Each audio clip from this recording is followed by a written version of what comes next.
পিতামাতার শ্রাদ্ধে কি মাছ দিয়ে করা যায়? আর আর শিষ্য কি গুরুদেবের কন্যা বিবাহ করতে পারে? দুটি প্রশ্ন তো? হ্যাঁ। ঠিক আছে, খুব মন দিয়ে শুনবেন সবাই। আপনারা ওনার প্রশ্নটা বুঝতে পেরেছেন? প্রথম প্রশ্ন করলেন যে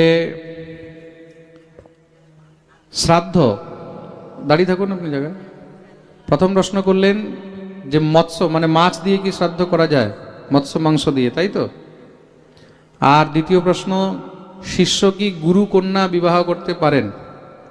খুব মন দিয়ে শুনবেন। শাস্ত্রের মধ্যে এই বিষয়ে কি লেখা রয়েছে? শাস্ত্রের মধ্যে স্পষ্টরূপে লেখা রয়েছে, পিতৃকার্যের মধ্যে, শ্রাদ্ধ ইত্যাদির মধ্যে কোনো সময় মাছ মাংস বা আমিষ ইত্যাদি দিয়ে শ্রাদ্ধ করিতে নেই। যেই শ্রাদ্ধের মধ্যে মাছ মাংস আমিষ ইত্যাদি দিয়ে শ্রাদ্ধ করা হয় তাতে পিতৃগণ খুব কষ্ট পায়। খুব মন দিয়ে শুনবেন, তাতে পিতৃগণ কষ্ট পায়।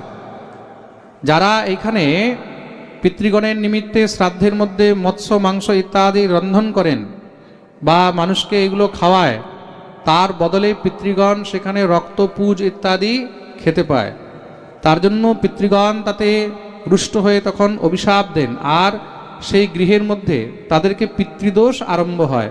তার জন্য কখনো ভুলেও পিতৃ শ্রাদ্ধের মধ্যে মাছ মাংস ইত্যাদি কখনো প্রয়োগ করা উচিত নয়। খুব মন দিয়ে শুনবে কিন্তু। এটা হলো প্রথম প্রশ্নের উত্তর। আর দ্বিতীয় প্রশ্ন করেছেন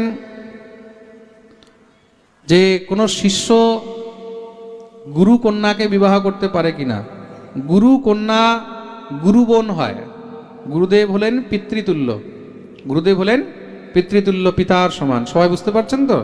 তা গুরু কন্যা বোনের সমান হয়, ভগিনী তুল্য হয়।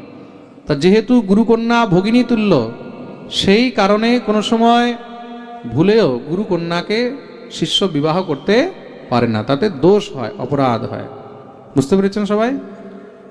প্রেম সে বলো বলিয়ে ভক্তবৎসল ভগবান কি।